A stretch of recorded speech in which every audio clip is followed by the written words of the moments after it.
اگه شما هم احساس میکنید که توی زندگی دارید گم میشید و حالا اون مسیری که برای خودتون مشخص کردید و اون هدفی که بخواید بهش برسید اونجوری نیست که توی رویاهاتون و توی ذهنتون بود و هیچ کاری نمیکنید براش و احساس ناامیدی به زندگی، این ویدیو برای شماست. توی این ویدیو قراره که در مورد این مشکلات صحبت کنیم و یه سری راه حل‌های کوچولو که باعث میشه پیشرفت‌های خیلی بزرگی داشته باشید و بگم.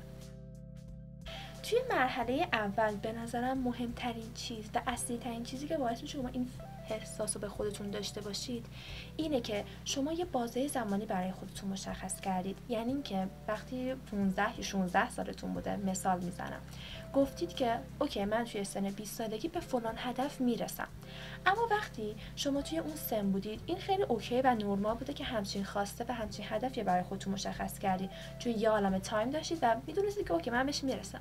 اما هر چقدر که شما به اون سن نزدیکتر میشید و میبینید که به اون هدفتون خیلی دست پیدا نکردید، جوری نیست که میخواست، این احساس ناامیدی و این احساس شکست خوردن بهتون دست میده. پس به نظرم باید چیکار کرد؟ زندگی اونقدر سخت نیست که ما بخوایم برای هر دقیقه و هر سالی که توی سپری میکنیم برنامه ریزی کنیم. اونقدر نباید سختش گرفت. وقتی که همچین حسی به خودتون دارید به خاطر اون بازه زمانی که مشخص کردید، اگر هیچ بازه زمانی وجود نداشته باشه و فقط بگید که من میخوام به فلان هدف برسم، من فلان هدف برای خودم مشخص کردم و بهش میرسم و سعی میکنم براش کار انجام بدم، نه اینکه فقط مشخص کنم که من تو فلان سن میخوام فلان کار بشم، من توی سن 20 سالگی میخوام یه دکتر خیلی خوب بشم، میخوام یه نقاش خیلی خوب بشم، میخوام یه خواننده خیلی خوب بشم. هر چیزی که هست براش بازه زمانی خیلی مهمی مشخص نکنید که بعد نتونید بهش برسید و گیج بشید.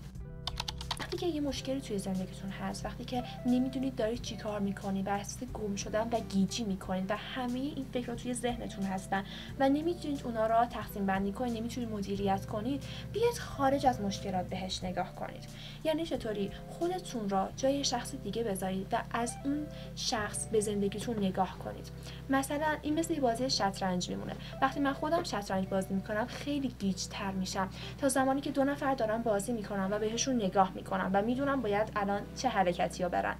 وقتی خارج از اون زندگیتون به اون موضوعات نگاه کنید خیلی احساس بهتری دارید، اون فکرها دیگه از سرتون میرن و میتونید بهتر در موردش صحبت کنید.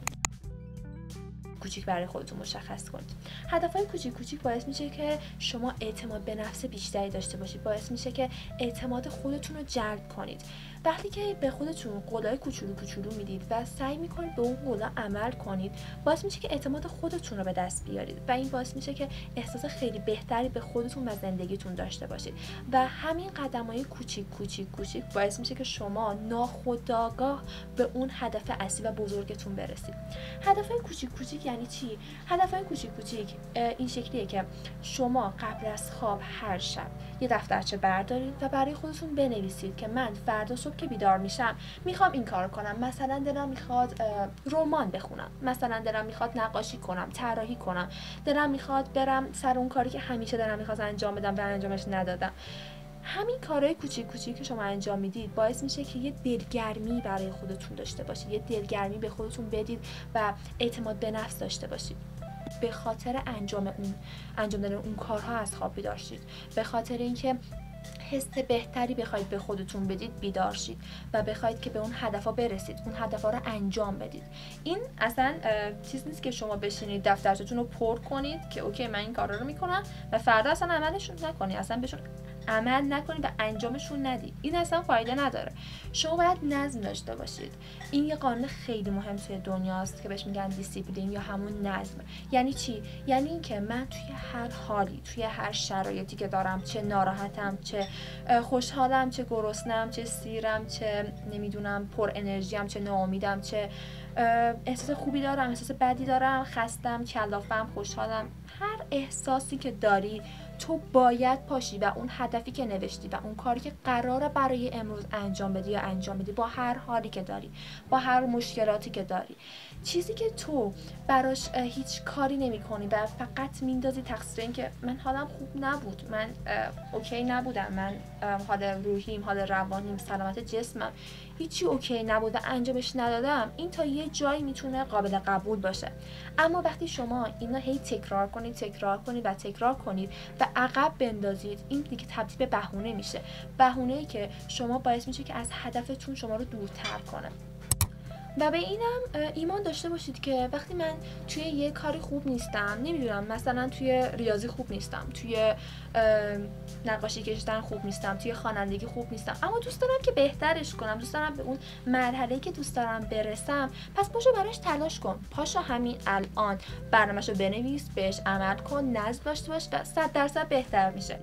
وقتی هم که اینا رو به زبون میارید، اینم خیلی نکته مهمیه. قانون جذب، من میگم که من طراح خوبی نیستم، اوکی، کائنات اینو میشنون، تو اینو داری جذبش میکنی که من طراح خوبی نیستم و این همین طوری داره برای تو میاد. مطمئن باش اگه به زبون بیاری که من توی فلان حرفه اوکی نیستم، توی این خوب نیستم، توی اون خوب نیستم، 100% همون میشه. مطمئن باش که همون میشه. یعنی تو به خودت ایمان داری که اینو به زبون میاری که من دکتر خوبی نیستم. خب وقتی همچین چیزی ها میگی 100% برات همین میشه، چون تو جذبش میکنی. کائنات میگن این خوشش میاد انگار که دکتر بدی باشه، پس بذار بهش بدیم. خب ما همه اینو توی ذهنمونن، ما از ذهنمون دستور میگیریم. وقتی ما ذهنیت درستی نسبت به خودمون نداشته باشیم، وقتی اعتماد به نفس نداشته باشیم، وقتی ندونیم هدفمون چیه و فقط سردرگم باشیم، 100% چیزای خوبی هم جذب نمی‌کنیم. پس چیزای خوب بخواید و چیزای خوب جذب کنید و حتما مطمئن باشید اونا توی زندگیتون جایی که هیچ وقت باورتون نمیشد پیدا میشن. و اینم بدونید اگه شما از زندگیتون راضی نیستید، از این حالی که الان دارید راضی نیستید و براش کاری نمی کنید و فقط یه جا نشستید، مطمئن باشید شما دارید اونو قبولش میکنید. یه جمله معروف هست که میگه هر چیزی که تو تغییر نمیدی و الان داره اذیتت میکنه، در واقع داری قبولش میکنی. سعی نکنید اینا رو قبول کنید و پاشید و اونا رو تغییر بدید تا احساس بهتری به خودتون داشته باشید.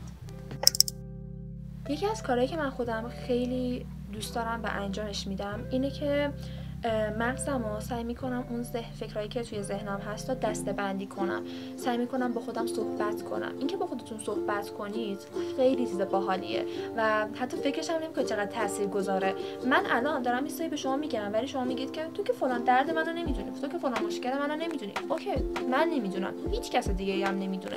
حتی با کسایی هم که گفتی اونا رو مطمئن باش اونقدر نمیتونن تو رو درکت کنن که خودت میتونی خودت رو درک کنی. وقتی خودت بشینی با خودت صحبت کنی، یه تایمایی با خودت خلوت کنی و ذهنت باز کنی و بگی که اوکی من چنین مشکلاتی توی زندگیم دارم، چنین هدفایی دارم، چنین نقصایی دارم، چنین نقاط قوتی دارم و با خودت صحبت کنی، مطمئن باش ذهنت خیلی بازتر میشه. یاد یه خاطری افتادم که من همیشه خیلی با خودم صحبت میکنم، حتی توی مدرسه، توی کاری که دارم انجام میدم و بعد دوستام میگن که چرا داری با خودت حرف میزنی، داری چیکار میکنی، داری با کی حرف میزنی، الان هیچکی پیشت نیست. واقعا دارم با خودم صحبت میکنم. و یکی از کارهایی که داشتم میگفتم و حالا بعد بحث حرف زدن با خودم باز کردم، همین کاره، ژورنال نویسی. ژورنال نویسی یعنی چی؟ یعنی اینکه شما یه چند تا سوال از خودتون میپرسید، از زمینه ناخودآگاه خودتون میپرسید. اینکه چه چیزایی منو خوشحال میکنه، من از چه چیزایی خوشم میاد، یک هدف برای من چه معنی داره. این زیر براتون یه سری از همین سوالای ژورنال نویسی رو مینویسم و لطفاً بیاید برای امشب حداقل این کارو انجام بدید و اگه خوشتون اومد ادامهش بدید. اینه که برای زندگیتون یه قدم بردارید و امشب یه دفتر بردارید و بشینید این سوالا رو بنویسید و با ذهن خیلی آروم، میتونید زمانی باشه که حالا همه خوابن و خونه آرومه، به این سوالا جواب بدید، از ته دلتون جواب بدید، چون هیچ کسی نیست که اون موقع شما رو قضاوت کنه، هیچ کسی نیست که شما رو اذیت کنه یا تحت فشار قرار بده، فقط خودتونی و خودتون. و این باعث میشه که بهتر بتونید خودتون رو بشناسید، بهتر باعث میشه که از این همه فکری که توی ذهنتون هست راحت بشید. حالا سوالاش اینجوری میذارم و حتما برای امشب این تمرین رو انجام بدید و شروع کنید به ژورنال نویسی. و یه چیز دیگه هم بود، این که آدما توی زندگیشون خیلی خوب مشکلاتی دارن و این خیلی اوکیه که یه زمانی فقط استراحت کنن بعضیا پیام میدادن به من که مثلا من امروز واقعا هیچ کار نکردم و اصلا حوصله انجام دادن هیچ کاری هم ندارم. این خیلی اوکیه، واقعا اوکیه. اینقدر خودتون رو تحت فشار نذارید که من حتما باید به اون کارم برسم. یه تایمایی فقط استراحت کنید. به غیر از اون نظم و دیسیپلینی که بهتون گفتم برای کارتون داشته باشید، 100% یه سری از تایم‌ها رو برای خودتون بذارید که فقط استراحت کنید. ولی لطفاً فقط توی اون تایم‌ها استراحت کنید. یعنی که نشینید یه جایی بگید که اوکی من این کارو دارم و بهش نمیرسم، من باید بشینم تکلیفمو بفرستم ولی انجامش نمیدم، باید برم فلان جا با اون شخص ملاقات کنم ولی نمیرم.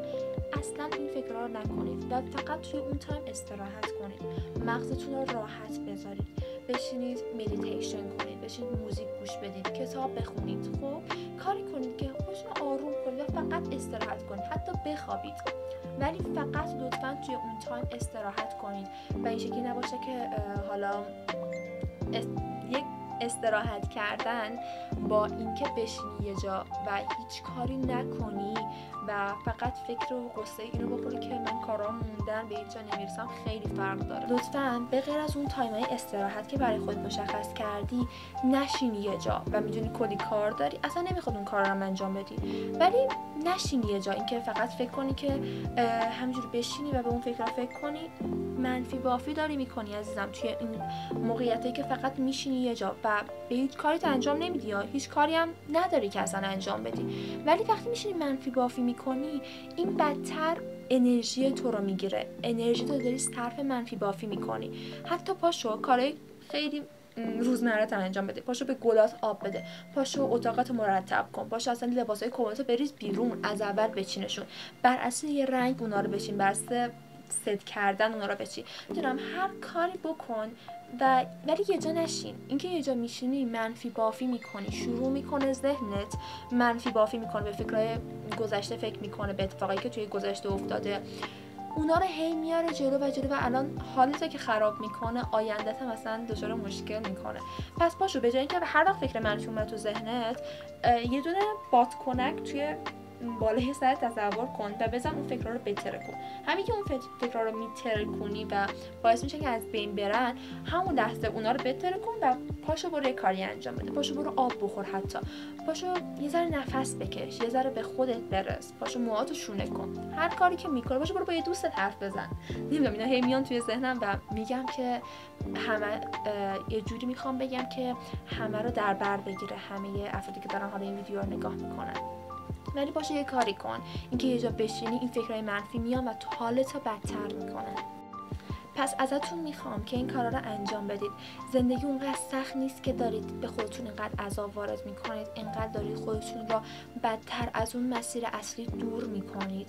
به خودتون بیایید، به خودتون خلوت کنید، بتونید به خودتون احساس خوب بدید، هدفهای کوچیک کوچیک مشخص کنید و اینکه با این قدم‌های کوچیک کوچیک خیلی خوب بتونید کنار بیاید، انجامشون بدید، بهشون برسید و اینجوری نباشه که فقط توی ذهنتون باشن، عملیشون کنید. با آخر ویدیو رسیدیم. امیدوارم که این ویدیو کمک کننده باشه براتون و انرژی خوبی بهتون داده باشه و باعث شده شکم انگیزه داشته باشید و پاشید و تمرینایی که بهتون گفتم و انجام بدید. حتما این زیر سوالای ژورنال‌نویسی رو میذارم و انجامشون بدید، خیلی کار باحالیه و واقعا بهتون کمک میکنه. اصلا زندگی خیلی سخت نگیرید، به خودتون بیشتر اهمیت بدین، خودتون رو بیشتر دوست داشته باشید، چون تنها کسی که توی این دنیا براتون باقی میمونه خودتونید. بیشتر خودتون رو درک کنید و از زندگیتون لذت ببرید. خیلی دوستتون دارم. مرسی که تا اینجا همراه هم بودید و موفق باشید.